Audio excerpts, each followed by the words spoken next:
بسم اللہ الرحمن الرحیم۔ ڈسکور اوریجنل کے معزز ناظرین، السلام علیکم۔ اب کس نمبر 423 ملاحظہ فرمائیں۔ مطیع الرحمن کی کیفیت کسی پاگل کتے جیسی ہو گئی۔ وہ مجھ پر دیوانہ وار حملہ ور ہوا۔ مجبوراً میں نے پہلے اس سے نمٹنے کا فیصلہ کر لیا۔ میں نے اس کی کلائی کو گرفت میں لے لیا اور اس کے پیٹ میں مکہ مارا۔ وہ درد کی شدت سے دورہ ہو گیا اور اس کی آنکھوں میں آنسو آ گئے۔ میں نے دوسرا مکہ مارا تو اس کی جیسے سانس رک گئی اور اس نے پورا منہ کھول دیا۔ جب میں نے اس کے ہاتھ کو مروڑا تو وہ خود ہی گھوم کر میرے سامنے آ گیا۔ اس کے ہاتھ کو کمر سے لگا کے میں نے اسے آگے دھکیلا اور دیوار سے لگا دیا۔ اس کے دوسرے ہاتھ کو پکڑ کر میں نے گھٹنا کمر پر رکھا اور دبایا۔ اس نے کرانا شروع کر دیا۔ اس کی سانس رکنے لگی۔ تم نے میرے سوال 3 کتنی بار سنے ہیں؟ اب تو یقیناً تمہیں ازبر ہو گئے ہوں گے۔ میں نے کہا، یہ 3 لاشیں ان کا جواب نہ دے سکی۔ کیا میں لعنت بھیجتا ہوں تم پر؟ وہ چلایا، مجھے مار ڈالو مگر میں کچھ نہیں بتاؤں گا۔ ان سب کی موت آسان تھی۔ گردن ٹوٹتے ہی حواس کا جسم سے رابطہ منقطع ہو جاتا ہے۔ بے شک جسم ٹھنڈا ہونے میں دیر لگاتا ہے مگر درد و کرب کے احساس کا تعلق دماغ سے ہے۔ میں نے کہا، تمہاری موت بہت پرعذاب ہوگی۔ تم جو چاہو کرو۔ اوکے مسٹر مطیع الرحمن۔ میں نے اس کے سیدھے ہاتھ کی ایک انگلی کو اپنی 2 انگلیوں میں پھنسا کے دبایا۔ انگلی ایک جوڑ کے پاس سے ایسے ٹوٹ گئی جیسے پنسل ٹوٹتی ہے۔ وہ بلبلایا مگر میں نے اس کا منہ دبا لیا۔ وہ کچھ دیر اس ہاتھ کو جھٹکتا رہا اور میرے گھٹنے کے دباؤ اور دیوار کے درمیان بل کھاتا رہا۔ پھر میں نے اس کے منہ سے ہاتھ ہٹا کے کہا، تم چیخنا چاہو تو چیخ سکتے ہو، کسی کو مدد کے لیے بلانا چاہو تو میری طرف سے اجازت ہے، لیکن میں تمہیں یقین دلاتا ہوں کہ سونے والی تمہاری پکار سن بھی لیں گے تو نکلیں گے نہیں، اور نکلیں تو ہم انہیں لوٹا دیں گے۔ یہ بتا کے کہ مطیع الرحمن گردے یا اپینڈکس کے درد سے تڑپ رہا ہے۔ اب پھر وہی سوال کہ تم کچھ بتاؤ گے؟ یا میں نے اس کا ہاتھ پکڑا اور دوسری انگلی بھی توڑ دی۔ ہر بار میں نے اسے 2 منٹ کا وقفہ دیا۔ ایک ہی کر کے 10 منٹ میں اس کی 5 انگلیاں ایسے لٹکنے لگیں جیسے ان کے درمیان میں ہڈی ہی نہیں ہے۔ وہ اب چلا رہا تھا، تڑپ رہا تھا۔ میں نے اس کا منہ دیوار سے لگا دیا اس طرح کہ وہ چہرہ ادھر ادھر کرتا تو اس کے اونٹ اور ناک دیوار پر رگڑ کھاتے۔ میرے لیے اس کو سنبھالنا مشکل ہو رہا تھا۔ چنانچہ میں نے محسن سے کہا کہ وہ آخری آدمی کو لے آئے اور اس رسی سے مطیع الرحمن کو باندھ دے جس سے پہلے 4 افراد باندھے گئے تھے۔ اس ہپی کو اور اکرام شیخ کو بھی یہیں بلا لوں؟ ہاں، انہیں دوسرے کمرے میں رکھنا اب بے مقصد ہے۔ میں نے کہا۔ ہپی نے اندر آتے ہی 5 لاشیں دیکھیں۔ ان 2 عورتوں کو بھی وہ مردہ ہی سمجھا جو در حقیقت بے ہوش تھیں۔ اس کی آنکھیں خوف سے پھیل گئی اور اس کا رنگ پیلا پڑ گیا۔ اکرام شیخ نے اسے ایک کونے میں بٹھا دیا۔ چوتھا بنگالی جو اب رسی سے بندھا ہوا اس بکرے کی طرح ممیاتا آ رہا تھا جسے کسائی چھری پھیرنے کے لیے لے جا رہا ہو، اس منظر کو دیکھتے ہی خوف سے مفلوج ہو گیا۔ وہ کچھ دیر جھولتا رہا اور پھر منہ کے بل گر گیا، لیکن یہ اس کی مکاری تھی۔ موسی نے اس کی جلتی ہوئی سگریٹ لگائی تو وہ بل بلا کے تڑپا۔ موسی نے اسے سیدھا بٹھا دیا۔ اب وہ اور ہپی دونوں اس کے ریوالور کی زد میں تھے۔ اکرام شیخ نے میری ہدایت کے مطابق مطیع الرحمن کو باندھ دیا۔ میں نے پھر مطیع الرحمن کی قوت برداشت اور مزاحمت آزمانے کا تماشا شروع کر دیا۔ وہ ایک ضدی حیرت انگیز حوصلہ رکھنے والا شخص تھا۔ میں نے اس کے دوسرے ہاتھ کی انگلیاں بھی توڑ دیں۔ وہ ٹس سے بس نہ ہوا، لیکن آخری ملزم سچ مچ بے ہوش ہو گیا۔ میرے کہنے پر موسی نے ہپی کے منہ سے کپڑا نکال دیا۔ وہ لمبے لمبے سانس لینے لگا اور پھر بولا، یہ بہت ظلم ہے۔ ہاں، ہم جانتے ہیں کہ یہ ظلم ہے۔ میں نے کہا، لیکن ہم ظلم کے جواب میں ظلم کر رہے ہیں اور ظالموں کو محض سزا دے رہے ہیں۔ سزا دیتے ہوئے بھی انسان کو رحم دل ہونا چاہیے۔ مارنا ہے تو فوراً مار دو۔ موسی نے اس کے بال پکڑ کر سر کو پیچھے دیوار سے ٹکرایا۔ مسٹر رحم دل، تم مشرقی پاکستان جا کے دیکھو کس طرح ان نلیدگی پسندوں کے چھوڑے ہوئے بھوکے بیڑیے سرے عام ہوس کا ننگا کھیل کتنے انسانیت سوز طریقے پر کھیلتے ہیں۔ تم نے وحشت و بربریت کا ذکر تاریخ میں چنگیز خان اور ہلاکو سے منسوب کر رکھا ہے یا پھر اسے خون ریزی کی پرتشدد فلموں میں دیکھا ہے، مگر مشرقی پاکستان جا کے دیکھو وہاں عورتوں کو کیسے حیات سوز طریقے پر سرے بازار اذیت دے دے کر ہلاک کیا جاتا ہے۔ بچوں کے ٹکڑے کس طرح مکتی باہنی کے سورماؤں کے نیزوں پر نظر آتے ہیں۔ ہو سکتا ہے وہ بولا، لیکن اس کا یہ جواب ہمارے مذہب اور تمہاری تعلیمات میں فرق ہے۔ تم کہتے ضرور ہو کہ کوئی ایک گال پر تمانچہ مارے تو اسے دوسرا پیش کر دو، لیکن عملاً ایسا نہیں کر پاتے۔ یہ گاندھی کے اہنسا کے فلسفے کے خاصا قریب ہے، مگر کیا ہندو اپنے باپوں کی تعلیمات پر عمل کرتے ہیں؟ تقسیم کے وقت وہ باپوں کو بھول گئے تھے اور خون کی ہولی میں مصروف تھے۔ ہم مسلمان منافق نہیں ہیں اور نہ ہماری تعلیمات میں منافقت ہے۔ ہمیں بتایا گیا ہے کہ قصاص کیا ہے، خون کا بدلہ خون، آنکھ کے بدلے آنکھ اور کان کے بدلے کان۔ جو کچھ میں کر رہا ہوں یہ عین انصاف ہے، اور میں اس لیے کر رہا ہوں کہ انصاف کے ہاتھ ان کی گردن تک نہیں پہنچ سکتے۔ ان ہاتھوں کو نظام انصاف کے پرپیچ مرحلے اور قانونی موشگافیاں روک لیتی ہیں۔ محسن کی کوشش سے چوتھا ملزم پھر ہوش میں آ گیا، مگر وہ دیوانہ ہونے کے قریب تھا۔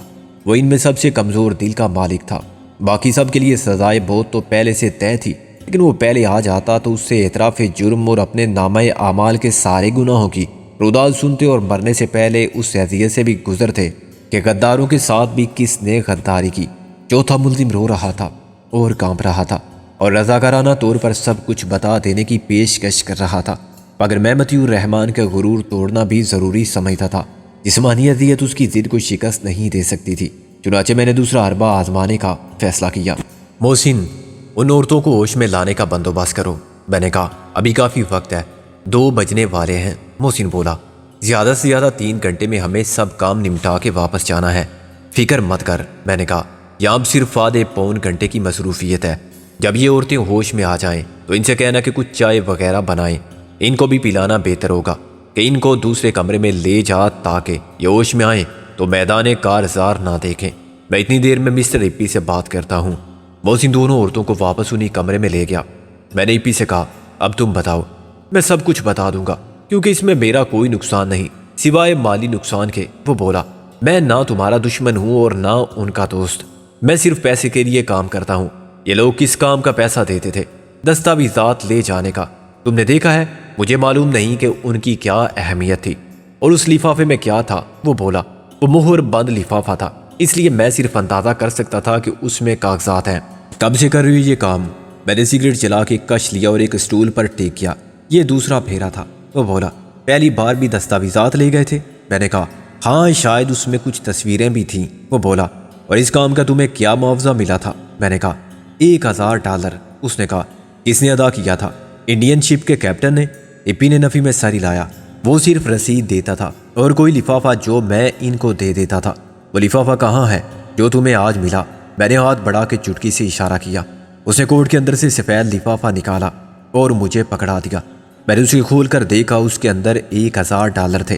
میں نے رقم نکالے بغیر لفافہ قریب رکھ لیا۔ کیا تم واقعی نہیں جانتے اس میں کیا ہوگا؟ میں نے کہا۔ اس نے نفی میں سر ہلایا۔ جانتا تو بتا نہ دیتا، میں نے تو لفافہ ہی تمہیں دے دیا ہے۔ یہ لفافہ تم کسے واپس لا کے دیتے تھے اور کہاں؟ یہاں اس کو۔ ایپی نے مطیع الرحمان کی طرف اشارہ کیا۔ مطیع الرحمان اسے گالیاں دینے لگا۔ تم بے غیرت کتے، نمک حرام! لفافہ دینے کے بعد کیا ہوتا تھا؟ میں نے کہا مجھے اس کمرے میں بٹھا دیا جاتا تھا، 10-15 منٹ کے بعد رقم مل جاتی تھی۔ وہ بولا تم کسی فوٹو اسٹیٹ شاپ سے واقف ہو؟ اس نے اقرار میں سر ہلایا۔ لفافہ مجھے وہیں تیار ملتا تھا، اس کو یہ شخص چلاتا تھا۔ اس نے پہلے ملزم کی لاش کی طرف اشارہ کیا۔ وہاں پان کی ایک دکان بھی تھی۔ میں نے کہا سگریٹ شاپ؟ اس نے نفی میں سر ہلایا۔ میں سگریٹ نہیں پیتا۔ تمہیں کچھ معلوم ہے کہ یہ سب کہاں سے آتا تھا؟ میں نے کہا۔ اس نے پھر نفی میں سر ہلایا۔ یہ لوگ بنگالی میں بات کرتے تھے اور میں بنگالی نہیں سمجھتا تھا۔ پہلی بار تمہارا ان سے کیسے رابطہ ہوا تھا؟ میں کلاش ہو چکا تھا۔ وہ بولا مجھے صرف ایک کام آتا ہے، میں ایک اچھا سنگر ہوں، ایک گروپ میں بھی رہا ہوں، سب شیطانی کام ہی کرتے ہوں گے۔ ہم نے میامی اور ٹیکساس میں کامیاب شو کیے۔ یہ 2 لڑکیوں اور 4 لڑکوں کا گروپ تھا۔ ہم ایک کامن فیملی تھے، سب کے شوہر، سب کی بیویاں مشترکہ۔ بچے کس کے کھاتے میں جاتے تھے؟ ہمارے بچے نہیں تھے، ہو بھی نہیں سکتے تھے، ہوتے تو ہم مار ڈالتے۔ میں بھی ایک سنگر تھا، یہاں میں نے گٹار کے ساتھ گانے گائے اور بہت پیسہ اکٹھا کیا۔ تمہاری قوم کے افراد بہت زیادہ رحم دل ہیں، فراخ دل یا بے وقوف، سب کچھ ہیں، بے غیرت اور بے ضمیر نہیں ہیں۔ میں نے کہا تمہاری شناختی دستاویزات ہیں؟ اس نے ہپ پاکٹ میں سے ایک پلاسٹک میں لپٹا ہوا پیکٹ سا نکالا اور میری طرف بڑھا دیا۔ اس پر ایپی کا پورا نام، پتہ، اس کے بارے میں تفصیلی معلومات درج تھی۔ میرا خیال ہے کہ اب یقیناً ان کی کوئی ضرورت نہیں رہی۔ میں نے کہا کیوں؟ ان کے بغیر میں واپس کیسے جاؤں گا؟ جیسے سب کو ایک دن جانا ہے۔ میں نے کہا اور وہاں کے لیے پاسپورٹ اور ویزا وغیرہ درکار نہیں ہوتا کیا؟ تم مجھے، لیکن میں نے تم سے پورا تعاون کیا اور میں دشمن بھی نہیں تمہارا۔ وہ چلانے لگا۔ دشمنی تو کی تم نے، وہ مجبوری تھی میری۔ میں بھی مجبور ہوں، میں نے اس کے پاسپورٹ کے ٹکڑے کرتے ہوئے کہا۔ میرے دشمنوں کا ساتھ دینے والے بہرحال میرے دشمن ہیں۔ اب میں تم کو وہ رعایت دوں گا جو تم ان کے لیے مانگ رہے تھے۔ میں تمہاری موت کو بہت آسان بنا دوں گا اور تمہیں آخری دعا کے لیے موقع بھی دوں گا۔ 1 منٹ، تم یہ نہیں کر سکتے، میرے ساتھ، میں تم کو قتل کر دوں گا یو باسٹرڈ۔ وہ ایک دم اٹھ کر مجھ پر حملہ آور ہوا۔ میں یہی چاہتا تھا۔ جیسے ہی وہ میرے قریب آیا میں نے اس کے ایک بھرپور ہاتھ رسید کیا۔ اس نے ایک جھٹکا لیا، اس کے الگ سے ٹکرانے کی آواز نکلی اور اس کے ہاتھ اپنی گردن کی طرف بڑھے۔ میں نے دوسرا ہاتھ مارا تو وہ کٹے ہوئے درخت کی طرح گر گیا۔ مطیع الرحمان، تم نے ہمارے نظام انصاف کو دیکھا، اس میں کسی مجرم کے بچ نکلنے کا 1% امکان بھی نہیں ہے، لیکن جیسا کہ تم جانتے ہو گناہگاروں کے لیے اعمال کا خمیازہ انہیں بھی بھگتنا پڑ جاتا ہے، جو عرف عام میں لوائقین کہلاتے ہیں۔ محسن، میں نے آواز دے کر کہا۔ 2 منٹ باز، محسن نے کہا۔ چائے تقریباً تیار ہے، اب میں وہ کروں گا جو میں کرنا نہیں چاہتا تھا، لیکن تم نے مجھے اس انتہا تک پہنچایا ہے۔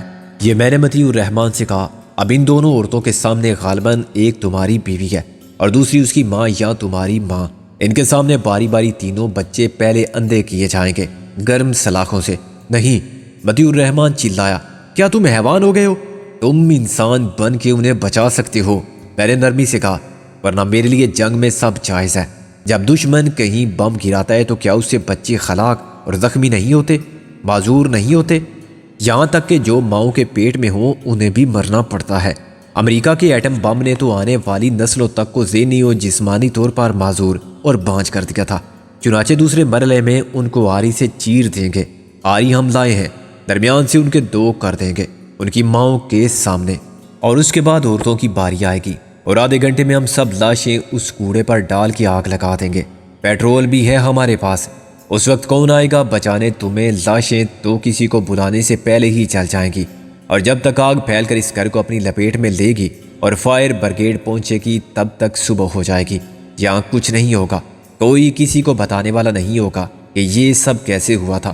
میں مطیع الرحمان کے چہرے کی بدلتی حالت دیکھ رہا تھا۔ جب محسن چائے لے کر اندر آیا تو مجھے اپنی کامیابی کا خاصا یقین ہو گیا تھا۔ ان دونوں عورتوں کو لے آؤ اور سامنے باندھو، ان کے منہ میں کپڑے ٹھونس دو، میں نے شفاق زہریلے لہجے میں کہا، اور سب چھوٹے بچے کو لے آؤ۔ مطیع الرحمان داڑھیں مار مار کر رونے لگا۔ تم کو خدا رسول کا واسطہ ایسا ظلم مت کرو، مجھے اندھا کر دو، مجھے چیر دو۔ میں اطمینان سے چائے پیتا رہا۔ محسن دونوں عورتوں کو پھر دھکیل کر وہاں لے آیا۔ وہ چلتی پھرتی لاشوں کی طرح تھی۔ اکرام شیخ ایک 6-7 سال کے بچے کو اٹھا لایا۔ وہ نیند سے پوری طرح جاگا بھی نہیں تھا اور کچی نیند سے جگائے جانے پر رو رہا تھا۔ کمرے کے اندر آ کے وہ بھی معصومیت سے ہم سب کو دیکھتا رہا۔ اس کے نزدیک یہ کوئی دہشت زدہ کرنے والا منظر نہیں تھا۔ اس نے فرش پر پڑے ہوئے افراد کے بارے میں فرض کیا ہوگا کہ وہ سب سو رہے ہیں۔ وہ بے اختیار ماں کی طرف لپکا۔ اکرام شیخ نے اسے پکڑ لیا۔ جوان عورت بری طرح تڑپنے بل کھانے لگی۔ مطیع الرحمان اپنی ٹوٹی ہوئی انگلیوں والے ہاتھ جوڑنے کی کوشش کرنے لگا۔ کچن میں کوئی سلاخ ہو تو بہتر ہے، ورنہ کوئی نوکیلی چھری ضرور ہوگی۔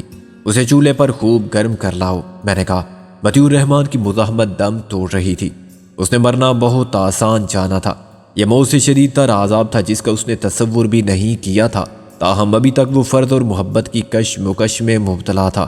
ایک طرف اس کا خود، اس کا مشن، اس کے نظریات، اس کے عقائد جو قربانی مانگتے تھے۔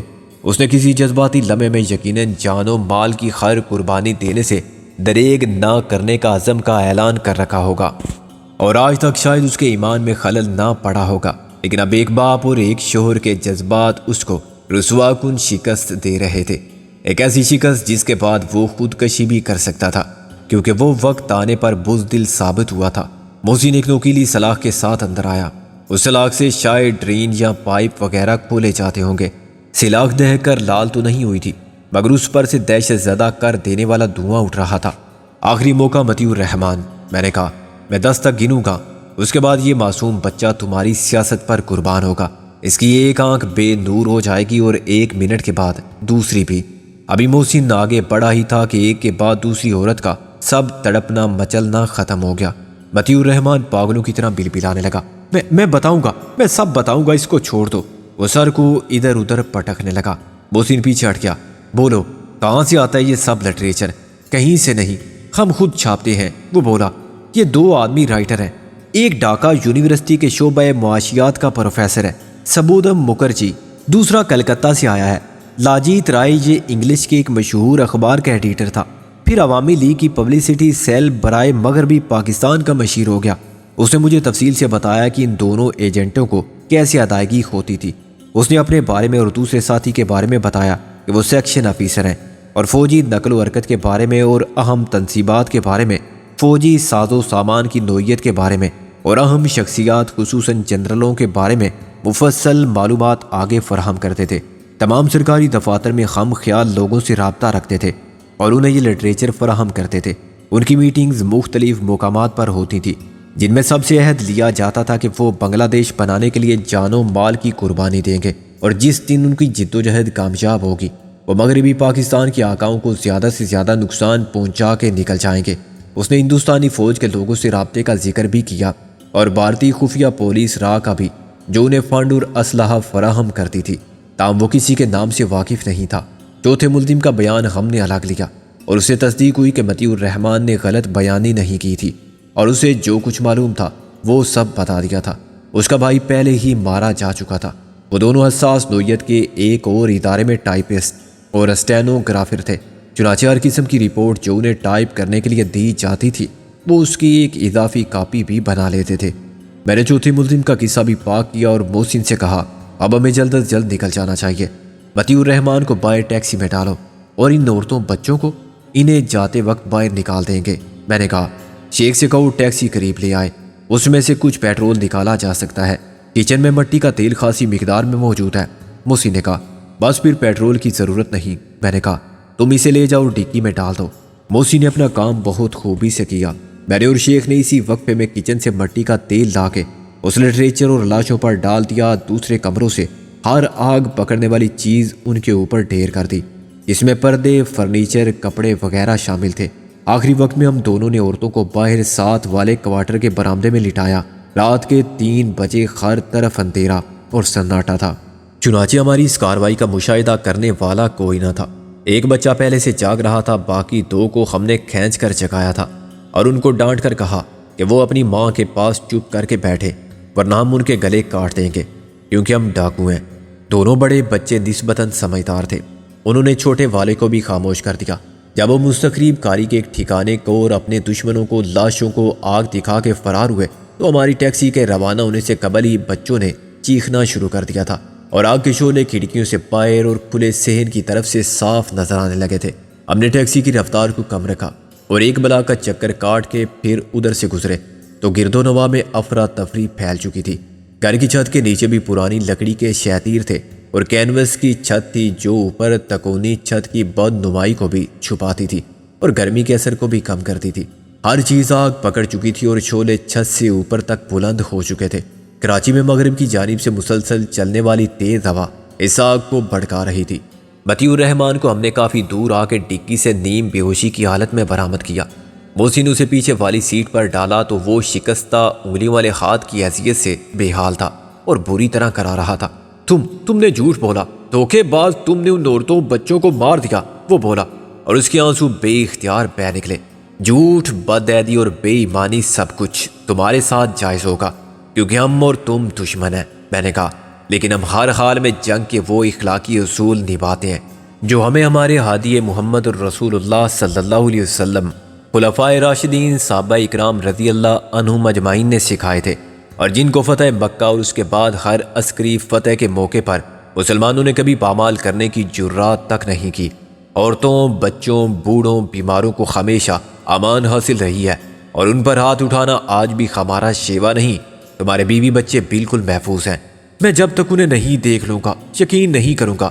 ٹھیک ہے، واپسی میں تم ان کو دیکھ سکو گے، میں نے کہا، اور پھر باہر کی طرف دیکھتے ہوئے کہا آخری بار پہلے یہ بتاؤ کہ تمہاری فوٹو سٹیٹ مشین شاپ کی طرح ہے۔ محسن نے سب کچھ جانتے ہوئے بھی کہا وہ صدر میں، لیکن اس کی چابی اسی کے پاس تھی۔ وہ بولا جس کو تم نے مار دیا۔ مجھے اس پر غصہ آیا۔ خبیث وہاں نہیں بولا، مگر قصور میرا بھی تھا کہ میں نے اسے وہاں نہیں پوچھا تھا۔ اب تک تو اس کی چیتا بھی ٹھنڈی ہو رہی ہوگی۔ خیر، ایک فوٹو سٹیٹ مشین سے کچھ نہیں ہوتا، وہ شاخ ہی نہ رہی جس پر آشیانہ تھا۔ جو لوگ جاسوسی کی سیکٹ میں شامل تھے وہ تو سب اپنے انجام کو پہنچے۔ چلو اس پریس کا راستہ بتاؤ جہاں تمہارا لٹریچر چھاپا جاتا ہے، میں نے کہا۔ میں اس کی ہدایت کے مطابق چلتا گیا۔ آدھے گھنٹے بعد مجھے احساس ہوا کہ وہ ہماری صحیح رہنمائی نہیں کر رہا ہے، اور یہ شک مجھے ایک چوک سے دوسری بار گزرنے کے بعد ہوا۔ میری جگہ اکرام شیخ ہوتا تو بہت پہلے تاڑ جاتا، مگر وہ پیچھے مطیع الرحمان کے ساتھ بیٹھا ہوا تھا اور میں بھی کراچی کی سڑکوں سے اتنا زیادہ آشنا نہیں ہوا تھا۔ میں نے ٹیکسی روک کے شیخ کو آگے بلا لیا۔ گاڑی تم چلاؤ، یہ سور کا بچہ چکر دے رہا ہے۔ اچھا، میں نے غور نہیں کیا ورنہ اسے جلیبی کی طرح سیدھا کر دیتا۔ شیخ نے میری جگہ بیٹھتے ہوئے کہا، ہاں بھائی، یہاں سے مجھے سمجھا دو کہ کدھر جانا ہے۔ وہ مطیع الرحمان سے مخاطب ہوا، گاڑی میں پیٹرول بھی ختم ہونے والا ہے۔ میں نے کہا، راستے میں لے لیں گے۔ شیخ نے کہا، بول بھائی مسٹر مطیع فرما بردار۔ اس نے کہا، میں کچھ بھول گیا۔ ٹھیک ہے، تمہاری یادداشت ہم فلمی فارمولے کے مطابق بحال کریں گے۔ ایک صدمے سے گئی، دوسرے صدمے سے واپس آ گئی، چلو بھائی واپس چلیں، اس کی فیملی کو بھی ساتھ لے لیں۔ مسٹر چکرم تم یہ مت سمجھو کہ اب وہ ہماری دسترس میں نہیں رہے۔ موسی نے کہا، ہمارے پاس تمہارے ساتھیوں کے 3 پتے اور بھی ہیں، ہم نے ان کی فیملی کو معاف کر دیا تھا کیونکہ ان سے ہمیں کچھ لینا دینا نہیں تھا۔ تمہارے بیوی بچے کل ہمیں انہی کے گھر میں ملیں گے یا ان کے ذریعے معلوم ضرور ہو جائے گا کہ وہ کہاں گئے، پھر تم وہی دیکھو گے جو آج تم نے نہیں دیکھا۔ اور تمہارا کیا ہے، ان عورتوں کا کیا حال ہوگا جب… چلو میں بتاتا ہوں۔ مجھے معلوم ہے کہ اس کے بعد تم مجھے بھی مار ڈالو گے۔ میں اپنے بیوی بچوں کو تمہاری سفاکی سے بچانے کے لیے غداری کے الزام کا بوجھ اپنے ضمیر پر اپنے ساتھ لے جاؤں گا، مگر کیا تم کسی طرح مجھے یقین دلا سکتے ہو کہ انہیں کچھ نہیں ہوگا؟ تم کو کس طرح یقین آ سکتا ہے؟ محسن بولا، میں اللہ کی اور اس کے رسول صلی اللہ علیہ وسلم کی قسم کھا سکتا ہوں اور اس کے بعد اپنے ضمیر کی قسم کو سب سے بڑی قسم سمجھتا ہوں۔ میں نے کہا، اب اس نے شیخ کو پتہ سمجھا دیا۔ شیخ کچھ دیر سر ہلاتا رہا اور پھر ٹیکسی کو واپس موڑ دیا۔ رات کے 3:30 بجے ہر سڑک سنسان تھی، لیکن کہیں کہیں ریسٹورنٹ اب بھی کھلے ہوئے تھے۔ ہم ٹیلی ویژن اسٹیشن کے سامنے سے گزرے اور ایک پیٹرول پمپ پر ذرا سی دیر کے لیے رکے۔ محسن نے بنگالی کے منہ کو دبا کے رکھنا ضروری نہیں سمجھا تھا، اور یہ ایک ایسی غلطی تھی جس نے ہمارے لیے پریشانی پیدا کی۔ وہ اچانک چلانے لگا، مرڈر مرڈر، بچاؤ! پیٹرول پمپ کا ملازم جو ہوز پائپ کو واپس پمپ پر لگا رہا تھا ایک دم چونکا۔ پیٹرول پمپ پر اونگنے والے دونوں پولیس مین ہڑبڑا کے اٹھے تو ان میں سے ایک کی رائفل گر گئی۔ میں نے فوراً صورتحال کی سنگینی کا اندازہ کر لیا۔ پیٹرول پمپ کے ساتھ ہی نیو ٹاؤن کا پولیس اسٹیشن تھا۔ میں نے حسب عادت ٹیکسی کا انجن بھی بند کر دیا تھا اور اپنے موزے میں سے پیسے نکال رہا تھا جب ایک پولیس مین خبردار خبردار کرتا میری طرف لپکا۔ اب میرے سامنے ایک راستہ تو یہ تھا کہ میں انجن سٹارٹ کروں اور فرار ہو جاؤں، لیکن اس میں خطرات زیادہ تھے۔ وہ پیچھے سے فائر کر سکتے تھے، ان کی دقیانوسی رائفلوں کو ڈاکو عموماً خاطر میں نہیں لاتے۔ 50% امکانات بھی یہی ہوتے ہیں کہ گولی نہیں نکلے گی، پھر اونگتے ہوئے محافظوں کا نشانہ خطا ہونے کے امکانات بھی 50-50 تھے۔ پھر بھی رسک اپنی جگہ تھا، چنانچہ میں نے دوسرا راستہ اختیار کیا۔ میں اطمینان سے باہر نکلا اور ہاتھ اٹھا کر کھڑا ہو گیا۔ کیا بات ہے سنتری صاحب، ہم کوئی بھاگے جا رہے ہیں؟ یہ کون ہے؟ کون چلا رہا ہے؟ چھوٹا بھائی ہے ہمارا، دماغی مریض ہے۔ میں نے کہا، علاج سب کرا چکے، اب علاج کے لیے اسے دور لے جا رہے ہیں۔ میں تھوڑا تھوڑا دور ہٹتا گیا اور وہ میرے ساتھ اتنے فاصلے پر آ گئے کہ ان کے لیے سودا کرنا آسان ہو گیا۔ وہ ہر بات سمجھ لیتے ہیں اور مان لیتے ہیں، بشرطے کہ سمجھانے والا سمجھدار ہو۔ اندھیرے کی اوٹ میں رہ کر میں نے 100 کا ایک نوٹ انہیں پیش کر دیا۔ بدماش اتنی دور لے جا رہے تھے؟ ان میں سے ایک نے کہا، کیا کریں جی، دنیا سے بھی تو چھپانا پڑتا ہے، مگر اب آپ سے کیا پڑتا؟ میں نے کہا، اچھا جاؤ۔ ان میں سے ایک نے نوٹ کو بڑی صفائی سے ٹوپی کے نیچے رکھ لیا۔ شیخ نے اتنی دیر میں ٹیکسی بڑھا دی۔ میں پھر اس میں بیٹھا اور اللہ کا شکر ادا کیا کہ ایک بہت بڑی مصیبت 100 روپے میں ٹل گئی۔ موسی نے اتنی دیر میں مطیع الرحمان کے منہ میں وہ میلا کپڑا ٹھونس دیا تھا جو ٹیکسی کو صاف کرنے کے لیے سیٹ کے نیچے چھپا ہوا تھا۔ یہ کپڑا اسے شیخ نے فراہم کیا تھا۔ پیٹرول پمپ کا ملازم معاملات کو قانون کے دائرۂ اختیار میں دیکھ کے دور چلا گیا تھا تاکہ اس پر قانون شہادت کا اطلاق بھی نہ ہو۔ جب ہم نیشنل اسٹیڈیم کے پاس سے سیدھے گزر گئے تو محسن نے مطیع الرحمان کو پھر قوت گویائی تھی، اب بھول۔ محسن نے اس کے سر اور منہ پر مکے مارتے ہوئے کہا، تیرا مرڈر کر دوں اسی جگہ؟ اچھا خیال ہے، میں نے تائید کی۔ پتہ سمجھ لیا ہے نا تو نے، ہم اس کے بغیر بھی پہنچ سکتے ہیں۔ شیخ نے اقرار میں سر ہلایا، بس پہنچ گئے سمجھو۔ اس نے ٹیکسی کو اندھیرے جنگل جیسے علاقے میں اچانک دائیں طرف موڑ لیا۔ ہیڈ لائٹس میں خستہ حال پتلی سی سڑک دکھائی دے رہی تھی جس پر شاید اب ٹریفک دن کے وقت بھی نہ چلتی ہو۔ 1 میل کے بعد وہ سڑک گھوم کے ایک شکستہ 4 دیواری پر ختم ہو گئی۔ شیخ نے ٹیکسی روک دی اور لائٹ بجھا دی۔ میں ایک طرف سے باہر نکلا اور محسن دوسری طرف سے، پھر مطیع الرحمان باہر آیا۔ ایک فوری خیال کے تحت جس کو میں اپنی چھٹی اس کا معجزہ بھی قرار دے سکتا تھا، میں نے پلٹ کے اس کو دبوچ لیا۔ عین اس وقت جب وہ چیخنے والا تھا اس کی آواز میرے ہاتھ کے دباؤ سے گھٹ کے رہ گئی۔ معلوم نہیں وہ گولی کس سم سے آئی تھی اور کس نے چلائی تھی، لیکن میں مستعد نہ ہوتا تو مطیع الرحمن مارا جاتا۔ گولی اس کی ٹانگ میں لگ گئی۔ محسن یا اکرام شیخ میں سے کسی نے جوابی فائر کیا اور اس کے ساتھ ہی 3 طرف سے گولیوں کی بوچھاڑ شروع ہو گئی۔